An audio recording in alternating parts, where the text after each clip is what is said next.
Hello, everyone. Welcome to ELI, the only podcast in India where we bring a new founder on every episode to talk about their journey and their story of building a startup. And today we have with us Nitin Mahajan, who is the founder of Quickads.ai and BrandBooster.ai. Uh, Quickads is a platform to create AI-generated advertisements, and BrandBooster is a AI marketing agency. Correct me if I'm wrong, Nitin. I mean, that's a definition Absolutely. I could Yeah. come up with. You are absolutely right. You got it. Yes. All right. So tell us a bit about both of your platforms, like what they do, what kind of customers do you serve, and so on. Absolutely. Pleasure and thanks for having me over. Let's start with why. Why would anybody want to build something like this? What really excites me is that for the first time in 100 years, creativity is about to get productized. Creativity is about to get digitized, and AI has a role to play in that. Hmm. And most importantly, it's about to get digitized and have significant benefits for the sector of the economy, which is the biggest. In every country, 60 to 70%, 60 to 70, 60 to 70% of country's GDP comes from small and medium businesses. Okay. SMB's lifeline depends on revenue growth. Revenue growth depends on good marketing. If you can't market, then you cannot become from a small to a large enterprise. And Mm. they are the ones who cannot afford marketing agencies, who themselves are running at 10% margin and struggling to make their ends meet. That's where we feel that this is the first time in 100 years, if we can run good ads, run them efficiently enough, and thus be able to do it for the small, medium businesses, which cannot afford large marketing agencies, large ad budgets, Hmm. then we have a game changer in mind. That's really our mission. We are a mission driven company.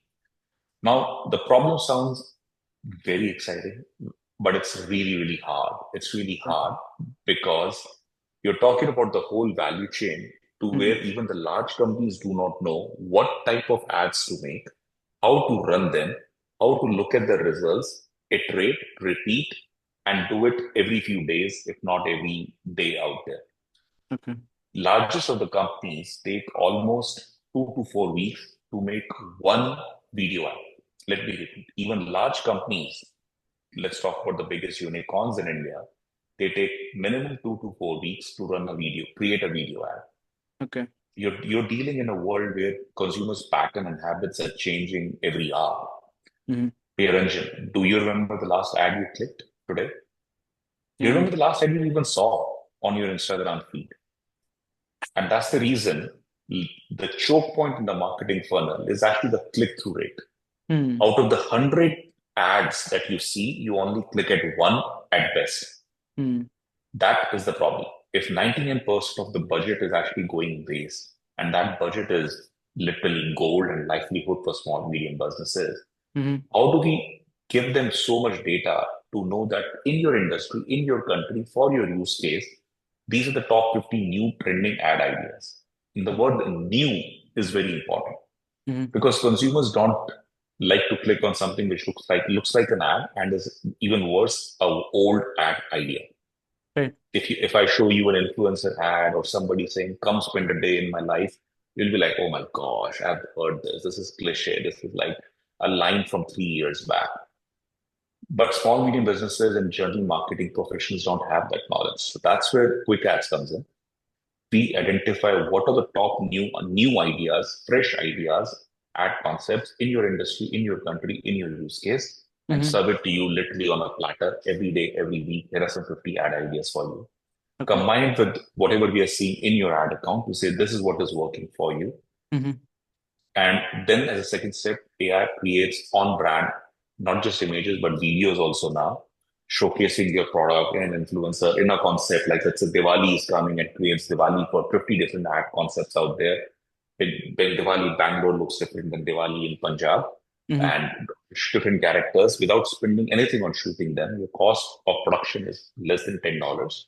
Right. You productize it, and that's where the magic starts to happen. Hmm. Now you will say, then why do you need Brand Booster if a software can do everything? And Hmm. this is where we have a very, very controversial positioning than the rest of the world. While the rest of the world feels the software can automate everything and AI will take us for a living, we think actually science is in scaling, like how you scale your ads, that there is some science to it. Hmm. But creativity is taste. Creativity is taste, science is scaling. Brand Booster, which is our productized marketing agency, combines both of them. Hmm. Combines both of them in the sense like software tells you what to make, software helps you make the first version, but still our video editors, they are running 24/7 ads out of India for global clients. They are able to do it and add that taste element to you, to customize it to your requirements further without breaking your back out there. That creates an opportunity to build the next Infosys. Infosys did a revolution by predicting the IT demand and led a huge delivery center out of India. Why Hmm. can't we do that for ads for the rest of the world out of India? That's how Quickads and Brand Booster come into picture. Got it. On an ideal level, I think sounds pretty good. A software, AI powered software, and then there is human in the loop, so completing the 100% of the value chain. Having said that, is it not the same problem that the bigger companies are trying to solve, like Meta or Google? They're also trying to solve and been struggling even today. They have not cracked it well. The advertisement market for SMBs, a lot of challenges, like there is a know-how challenge. People do not know how to create ad, how to monitor them, how to manage, and so on. how it, how do you think that you can solve it in a more effective manner? But that's a very good point. You're very well informed. And at least you admitted also that they are also struggling, if not failing, to do that for SMBs. And in fact, some of our investors are leaders in these companies who really encourage us to solve the problem in a very different way. Let's be very clear. In fact, for Facebook and Google, 60%, 60% of their own revenue comes from small, medium businesses. It is not from the Procter and Gambles of the world. It is actually a small, medium businesses which are spending $1,000, $5,000, maybe $10,000 per month on ads. That's it. So it's a long tail of really, very small clients, and 80% of them do not generate positive return on ad spend. Mm-hmm. 80% of the 60% market is not generating positive return on ad spend. The washing machine keeps going on. And Mm-hmm. that is a fundamental problem even Meta or Google or any platform needs to solve. And Mm-hmm. you're absolutely right. The reason for that is small, medium businesses do not know how to make. Mm-hmm. They're not able to make and test enough ad creatives because you could test 10 different things before you find even one winner. And then be able to scale it up out there with guidance out there, the science part of it. Right. And that is where, exactly to your point, if you give a tool, but the person doesn't have the aesthetics, the confidence, or the time to do it, Mm-hmm. surprise, surprise, he's going to say, I can't do it. And that's where we come into picture and say, listen, we will do it at fraction of the cost of your alternative, which is your time or a small, inexpensive local freelancer or a marketing agency. Think Mm-hmm. of us like an Uber of ads. We know what we are doing. We are doing it in a productized way. We will do it unlike a very heterogeneous taxi riding experience before Uber. It's a almost standardized experience that you will get. So Right. that's where Brand Booster comes into picture to say we'll do it at a fraction of a cost, bring in the aesthetics, still listen to what you want so that you're able to get most out of it and feel that this is my ad, which represents my brand language and not just AI. AI is here to automate things. AI is here to make 80% of the boring tasks easy for you, but there is still a human taste to it. Got it. uh, I understand you are giving a better alternative to the boring and slow processes that other ad agencies offer. But one other thing I could, find interesting was the skin in the game concept. So in fact, all the ad agencies or media agencies, they are not invested in the client's project. They anyway take a cut even if the ad campaign doesn't work, they still get the money. How do you, what is this concept of skin in the game?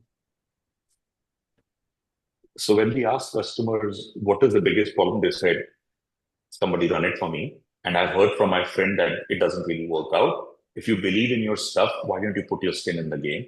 And we said, that's actually makes a lot of sense. And to your point, neither Meta will ever put skin in the game. Hmm. Neither would conventional ad agencies put skin in the game. So if I'm able to crack a business model where you are perhaps the first podcast where I'm happy to announce, we're actually going to make the whole software free. Oh, Let wow. me repeat. We are actually going to make the whole software free. So whatever, for example, you do it in video, whatever you do it, want to search from our ad library, it tells you what the best performing ads, Hmm. it's free. So we're Okay. getting ready for our formal launch in first week of October. and it's going to be free. So we actually think software is a commodity. Last 10 years of SaaS valuations, they are zero. So let's just accept the fact software is free and we Mm. will only make money if our ads are delivering value to you.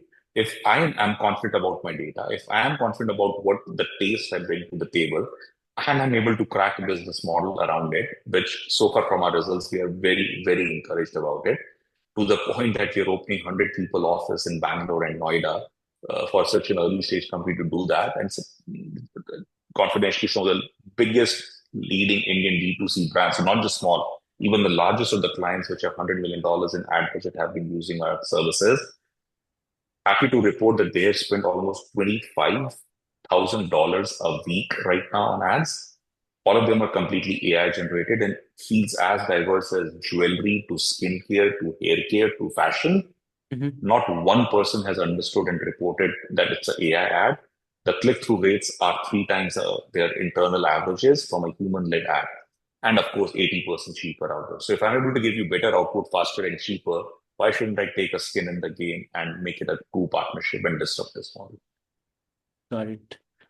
Uh, One other thing that I found interesting was you had mentioned ugly ads are winning on Meta. Would you like to expand on that? If everything looks polished and you want to grab people's attention, you better be an ugly eyesore. That's the harsh reality. Again, these are the things which an average marketer and average SMB would not know. But I Mm. can bet you my life that if you do your ugly ads right as part of the overall portfolio, it actually stands out. And one of the best examples I recently posted on LinkedIn is this famous brand called Liquid Death.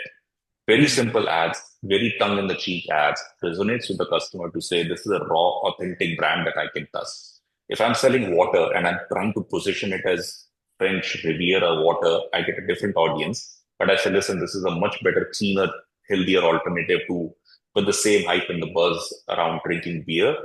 Mhm. I'm attaching to an audience. So would I create an ugly ad or a simple looking ad on it, or would I create a highly polished looking water bottle? The answer is obvious. Got it. All right. So now let's talk about the recent changes that has been happening to the marketing and advertising industry. You rightly mentioned that software, AI, and everything has become a commodity. A lot of things are now open source. Even creativity has become sort of, it's already cracked by AI. You don't need to be creative anymore. AI can be even more creative than you. Then what is that extra differentiator that people are going to have or companies are going to have to sustain and thrive in marketing industry? That's a great question. Two caveats to it. With every technology leap, the bar is obviously getting higher, which is what you're effectively saying, right? If everybody is able to create a blog or an ad, Right. how do you stand out in the market in a deluge of visual content which is already at our footsteps? Two parts to it. The tsunami is here. You can't cry about it, right? You have to get people's attention out there. Speed is your best friend. Speed is your best friend. The algorithms, be it Instagram or Twitter, is looking for, are you on the latest trends? Are you acting differently out there? How do you Right. become different? Think like Zara. Zara doesn't invent fashion. Zara still does quite well because they find and spot patterns very quickly and then they very quickly create batch modes, right? Right. Same way, if I help you find new concepts, new ad ideas, convert it into your brand language, and boom, within 30 seconds, you're out of the way. You're not waiting for 4 weeks of management approval. Then I Mhm. create a differentiator for you. Number two, while everybody can again maybe at some point copy the speed or some point to start identifying the trends and building the workflows around it, it is still 2, 3 years before everybody catches up to it. You still have an element of taste. Now, Mhm. creativity is not cannot be commoditized by definition. If you're telling me, if I'm building an accounting software, it is deterministic software. Whoever gets it right makes $1 trillion out of it. Right. Have you ever wondered why there is no MarTech billion-dollar revenue company globally? There is no billion-dollar MarTech revenue globally because it is a subjective, non-deterministic field by definition. What you like versus I like versus the algo likes is Mhm. very different. Knowing that science and being able to get you 10 times faster and 10 times ahead of the other people is the value that AI or platforms like ours can bring to the table out there. But there is still an element of subjectivity and taste, and you still need that. Got it. And do you think the marketing agencies will become technology agencies in future? Like there is so less expertise around marketing needed now. It's more about how you can leverage different technologies. I've been seeing terms like vibe marketeers. They're the new trends in the industry. So whoever can probably write codes or rather prompts to the AI models, probably operate in a IDE or a terminal, and do marketing from there. Is it the new thing around marketing? Not yes and no. Technology is a means to an end. If you don't accept the technology, then you're definitely going to get outdated. That's, I think, very obvious to most people. But let's take a step back and see the transition of marketing. Marketing is not new, right? Marketing has existed as long as companies have anything to sell, they need to market it.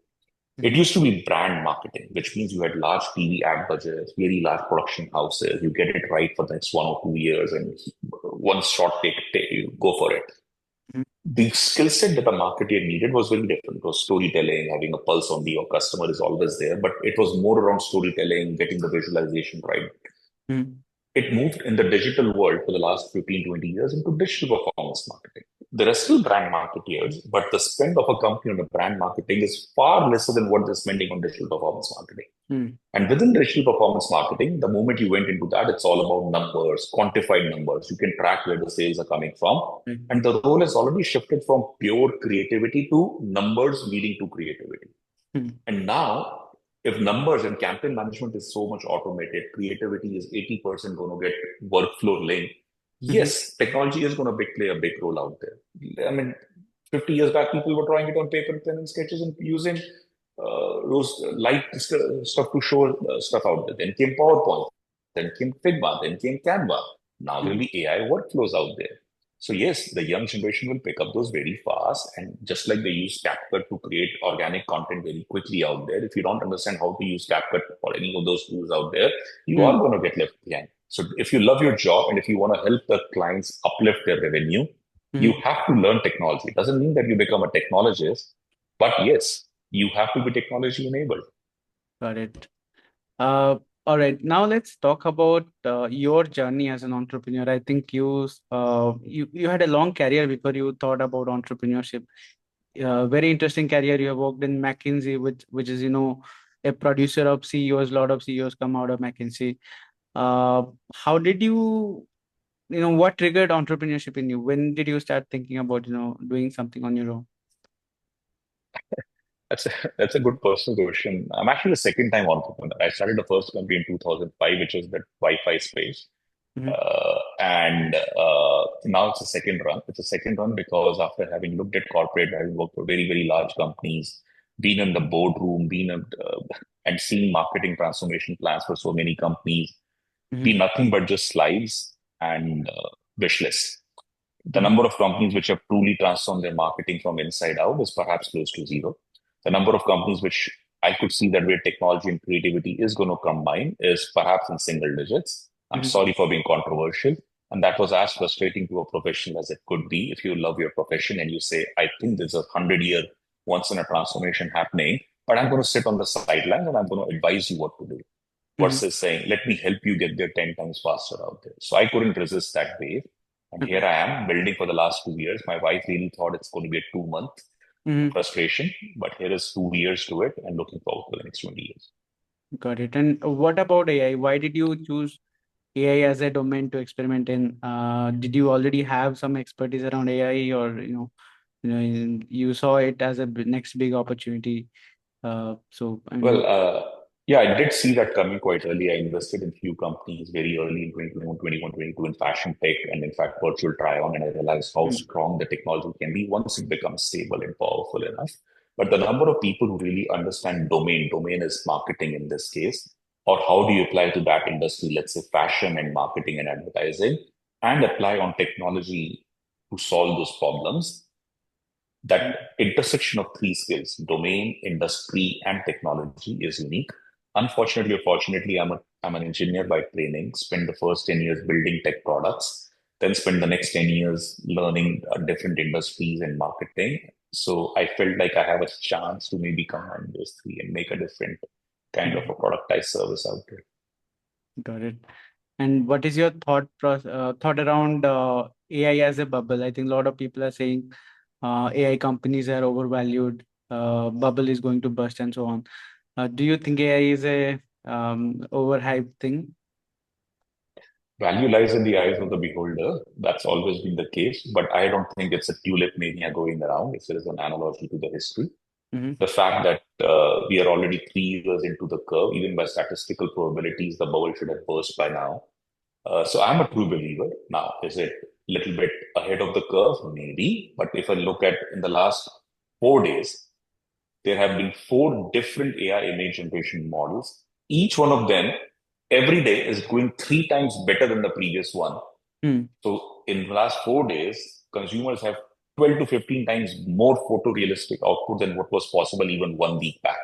mm, If that is not a true implication of exponential growth in technology, and it is real, we all need photorealistic images, which is going to reduce the cost of using Getty images from $2,500 to 25 cents. right. If that is not a true technology revolution, which has business implications, Mm, then I don't know if we will going to get another one in our lifetime. absolutely. Um, Finally, what is your thought on India's story in AI? Like, you mentioned every day new model is coming up, text model, video model, image model, and so on, voice model. But none of them are from India. Like, India is not doing anything around creating new models. I feel like just like the IT revolution, the original IT softwares were made in different parts of the world, primarily in the West. India just used them to, create multi-billion IT industry. Is a similar thing going to happen for AI story, India's AI story? We don't have to be inspired by anyone and say, why am I not looking like him? If I want to look like Hrithik Roshan and I don't, I mean, chances are that I won't get there, right? And I should not even aspire to be that. Now, let's take a genesis of India's story for technology revolution in 2020, 2000, right? It was a dot-com wave. Thanks to some early pioneers like Infosys, we were able to ride the services wave and be able to build around that. 2010, Freshworks of the world said Salesforce is quite expensive. Let me offer you a cheaper, better version of it out there. So we have gone from pure services to lower SMB denominated software, which is based off some older global version. Mhm. And then came the verticalized local consumer story. So we have been very successful in solving for Indian consumer story out there, right? On how we consume content or how we learn education. It's a very different verticalized story out there. So Mhm. same way, there will be definitely be very AI consumer plays out there, apps which really understand and put into life maybe astrology with AI or tech with AI, which is a very Indian way of doing things. Just Mhm. like Chinese invented the whole live shopping. They figured out that live shopping works in an Asian context and the infrastructure allowed them to do so. Right. Same way, there will be AI consumer stories. But we don't have to say that we have a right to win or should be winning in the LLM story. I mean, it's a controversial topic and there are different opinions. But Mhm. why do I have to play in a $1 trillion race where I don't even have the data to do so? Maybe Mhm. the answer is to offer a next generation of productized managed service, which brings along 100 million youth, which we need to employ over the next few years. Mhm. Technology software companies, by definition, are not going to employ 100 million youth. If I have to solve India's GDP problem and the unemployment problem, I would actually be thinking about how to get them into the services space as soon as possible. So maybe the answer is consumer AI and services, actually, just like it was for the last 20 years. Got it. Finally, before we end, one last question. What is your advice to other people who are just, starting out right now in the during the wave of AI? How would you advise them to start their venture? What difference or what different should they do while starting out? What different from the conventional process of entrepreneurship? First of all, entrepreneurship is definitely something that everybody should try. But just like love, you may not hit it the right the first time. Number one. And number two, it is not going to be a bed of roses. There will be more ups and downs than any book can tell you, or any podcast or I can tell you. Mhm. It will take you a couple of attempts to find the right idea. an idea that you are excited about and has a valid potential, and you can find the right operating model and business model around it. Mm-hmm. Resilience is understated. So the best founders, be it on Slack or Discord story, everything pivoted a couple of times till you landed on something. Right. So just keep thinking that you're going to be doing it for a couple of years before there is even a statistical chance of you being successful and happy with what you have. I'm not even talking about financial outcomes out there. Mm. So I hope all the people listening have a lot more resilience built into them as they get onto that journey. Yeah, absolutely. Well, on this note, we will close the session. Thanks for joining us, Nitin. Pleasure to have you on a platform, and best wishes for the different platforms that you're building. Thank you so much for having me and great opportunity that you're providing entrepreneurs to share their story. Thank you so much. Thank you. Thank you, Nitin.